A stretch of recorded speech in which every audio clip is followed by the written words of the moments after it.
Hello, and welcome to an extra special edition of Comic Relief. Sorry, it's a new sonic screwdriver. I'm still kind of working out the kinks. My name is Miss B. I'm the Teen Services Librarian. You can call me the librarian if you like. And I'm here to talk to you about one of my very favorite fandom things, Doctor Who. Now, Doctor Who actually got its start back in November 1963, which was before both Star Wars and Star Trek. And believe it or not, it was originally dreamed up as much more of an educational program. The idea was that you were going to have this character named the Doctor, who was an alien, and he had a granddaughter who was about a teenage aged, and he was going to travel with her and her two human school teachers back through different points in Earth's history to educate his granddaughter and the audience about important events in the history of Earth. This premise changed super fast, though, as in just the second serial, we were introduced to the alien robots known as the Daleks. Yes, I know they're technically cyborgs. Please don't at me.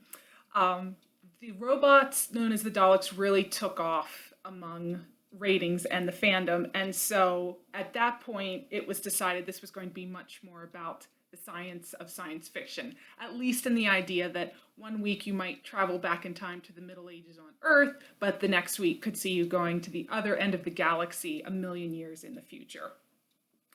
Now, this change in the premise was absolutely not the last thing to change about Doctor Who. Since the Doctor's granddaughter and her teachers would eventually leave their time with the Doctor, they would be replaced with new companions, usually fellow humans, that would join the adventures with the Doctors. There were lots of other changes. The show went from black and white to color, from historical to space adventure, and of course, most notably was the fact that the Doctor himself changed from one actor to the next. When original actor William Hartnell became too ill to continue with the part, someone on the production team had this idea that, well, the Doctor is an alien, right? So maybe he is part of a species that when he needs to recover, he can regenerate, and it leaves him both healed but looking quite different from how he did before. So the concept of the Doctor regenerating into a new form has allowed 13 different actors to play the title role, at least regularly. We're not going to get into the previous Doctors, the Lost in Time Doctors, the far-flung future Doctors, or the reprisal roles. It's complicated. Just watch the show if you're interested in more. The show was originally canceled in the 1980s, but the story of Doctor Who endured through novels, radio plays, and comics, which of course we're going to talk about those. But the show was then brought back onto television screens in 2005 by writer Russell T Davies, ushering in Christopher Eccleston, David Tennant, Matt Smith, Peter Capaldi, and now Jodie Whittaker as the Doctor. So what is it about Doctor Who that has made it endure so long? I could talk about this all day, but I'll just offer two theories I have on what makes the show so special. It's the perfect combination, first of all, of the otherworldly and the everyday, the extraordinary and the ordinary. There's a unique imagination to the idea of the Doctor who might travel to the farthest ends of space and time and then show up in the corner of your backyard any day. The Doctor makes the everyday extraordinary, and I think that's part of the appeal, is that meshing of the fantastic and the mundane. The other reason I think is because of the Doctor as a character. The Doctor travels through space and time for the joy of everything, seeing everything there is to see, and ends up helping out people when they're in trouble, not out of duty or obligation, but simply because it's the right thing to do. The Doctor is a hero that tells us to help one another, to never give up and never give in, and above all, to be kind, which I think is something we could definitely use a little bit more in our world today. Now, the current series of Doctor Who just wrapped up a month or two ago on BBC America, so you might be feeling a little bit of a Doctor Who shaped hole in your life. So I'm going to tell you all about lots of the Doctor Who material that you can enjoy for free with your library card.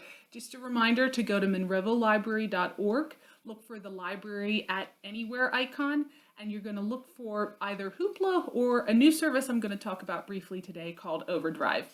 Not new to the library, we've had it for a long time, new to being mentioned in this video. So, first, just real quick, I want to tell you about a couple of the fun books that you can find on the Overdrive website. They have a number of Doctor Who books that you can download for free with your card. These just happen to be two of my favorites. There is Harvest of Time by Alastair Reynolds. This sees the Doctor in his third incarnation, stuck on Earth with a disabled TARDIS, getting himself caught up in all manner of shenanigans. In this case, he actually has to team up and help to rescue his sometimes friend, often arch nemesis, the Master. I really recommend this for fans of people who enjoyed the 12th Doctor, Peter Capaldi. The third Doctor was a big inspiration to Capaldi, and also if you like a Doctor-Master team-up, this is the book for you.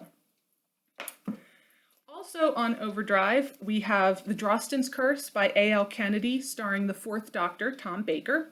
The premise is that the Doctor winds up in 1970s Scotland at the Fetch Brothers Golf Spa Hotel. Really strange owner, really strange going-ons. People suddenly seem to be hearing each other's thoughts. The plot maybe sounds a little everyday, but this is one of my favorite, not just Doctor Who books, but one of my favorite novels. It is suffused with this great sense of humor, with some really fun character development and new companions, and is an absolute spot-on interpretation of who the Doctor is and how the Doctor always seems to get into trouble but be having fun along the way. Really fun book, a little Douglas Adams-y if you're a Hitchhiker's Guide to the Galaxy fan. That's it for Overdrive in terms of what I have to recommend today, which again you can find at the Library at Anywhere icon on our website. There is other Doctor Who material to be found on that site.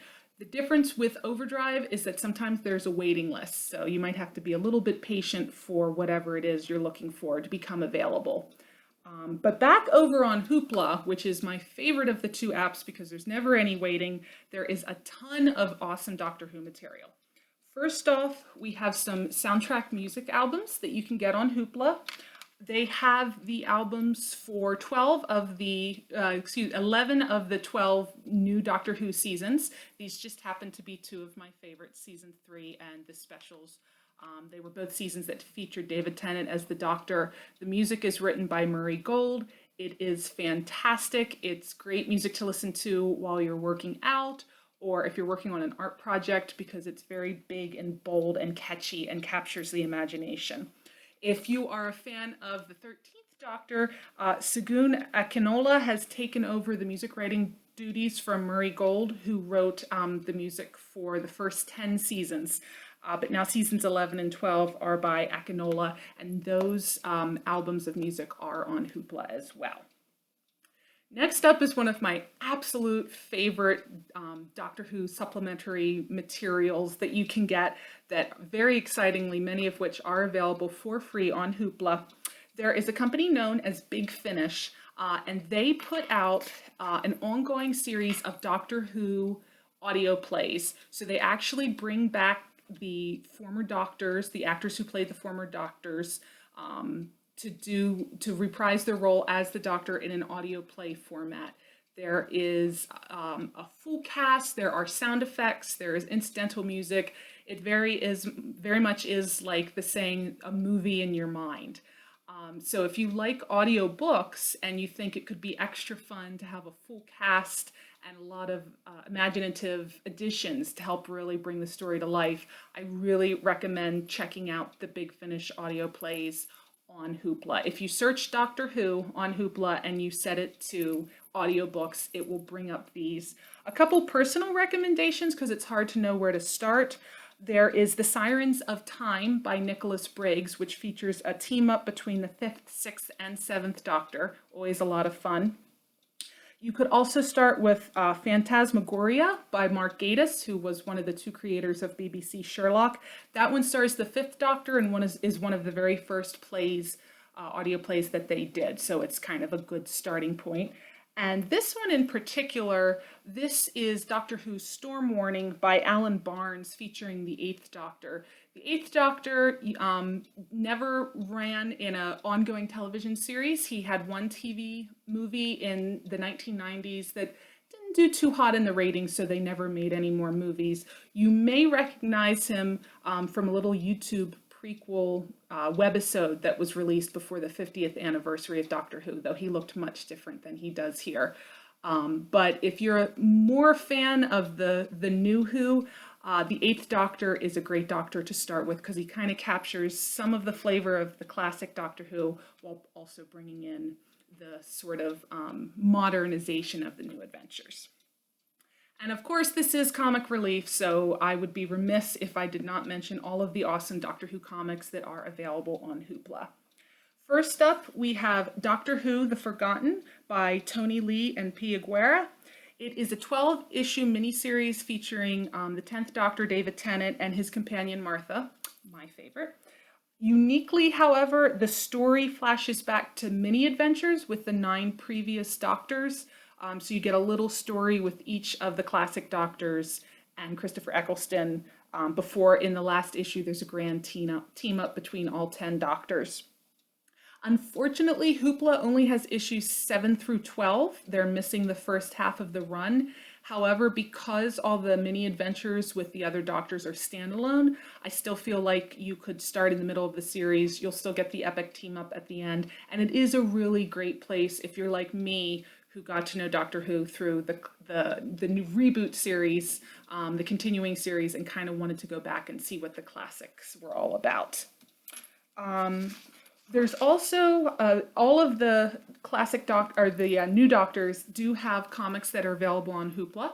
If you are a fan of the 13th Doctor, Jodie Whittaker, all of her latest standalone comic issues are available through Hoopla. We also have some great 12th Doctor comics. I particularly like this one, the first half of which is set in 17th century France and features a very cool musketeer opera singer-like companion that the Doctor has adventures with.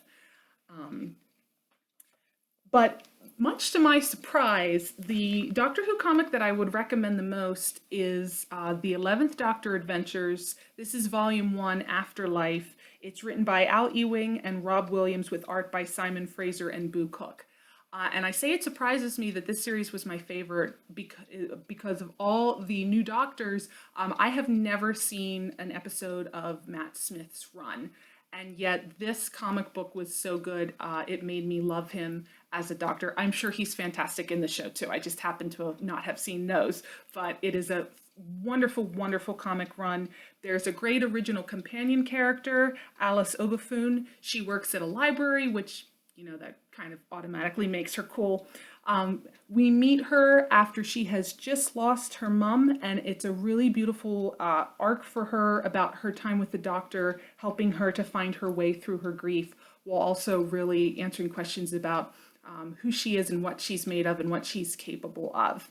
And the Doctor himself is very fun, very cheerful, trying to help even when he's not sure what to say, and he's always looking for the good in people and the universe. So I think they capture not just how I imagine Matt Smith's Doctor probably is, but also what quintessentially makes the Doctor, just reminding us all to be kind.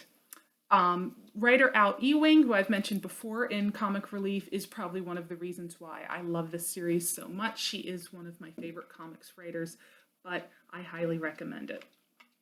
So that's all my recommendations for you today. I hope you have a lot of fun checking out Hoopla and Overdrive through our website so that you too can enjoy some adventures with your favorite Doctor and companions.